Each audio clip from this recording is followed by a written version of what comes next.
Hey guys, for this week's Wednesday Wisdom, I wanted to show you the back end of what we do.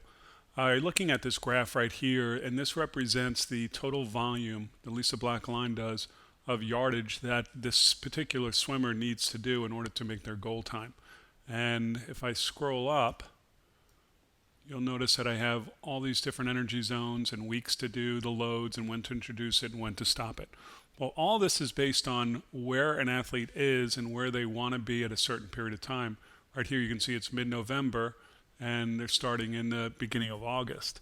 So these are the different energy zones. We use a 5 energy zone system, and these lines represent each zone for each week of the season.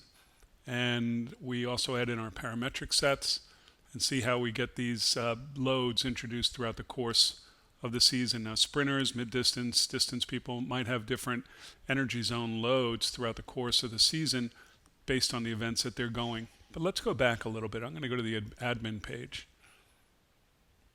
And this is not just for the elite senior levels. We try to use a lot of this to give ourselves some structure from going to bronze to silver to gold, etc.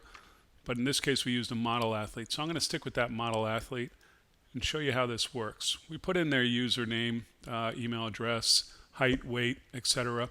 We go down and we pick our event that we're going to go for, put in the best time that they've had prior, and then the goal time. You can see here it's a progress rate of 3.5%. Then we put in our dates. And when we get done with all that and we go to the next profile and we get the other strokes in there, and all in the background, it is now calculating and going to that seasonal planner that I showed you earlier. So all of that was based on where the athlete was, where they want to be. And we can come in here and make tweaks based on the knowledge that we know for specific athletes or specific groups. But this is very important in that it not just gives us the loads, but it also gives us the paces that they need to hold. So for each one of these, we can see that there's a range to be in each energy zone. So if I were to go into a training set planner, and let's just say we're going to do freestyle, we're going to do something in 1A and 1B. Let's just say we're going to do a set of 6 400s freestyle, and we're going to do that in zone 1A. You can see that that athlete needs to hold 405 in order to be in the right energy zone calculation. So just doing 6 400s and doing whatever time they want isn't targeted enough, and it isn't specific enough, and it's not going to really help that athlete go all the way through to the next level if they're just getting in and swimming back and forth without a purpose.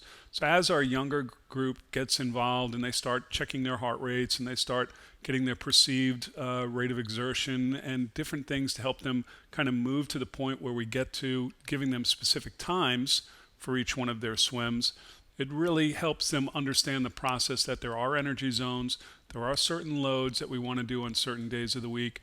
During the course of the season, it gets a little bit different. Then it also helps with them and also the parents to realize that at different parts of the season, we're going to have different expectations in terms of their racing. Progression is not a downhill run. There's going to be ups and downs, and a lot of that has to do with point in the season and how much work are they doing in each one of the energy zones. What's their preparation schedule for each one of those zones? So it'll make an impact on how they race during the course of the season. But anyway, I just wanted to take a little time, show you this, and just let you know that we just don't come showing up on the deck every day saying, what would be good? We actually have a plan, and we try to stick to it. Thank you again for watching this Wednesday Wisdom, and we'll see you again next week.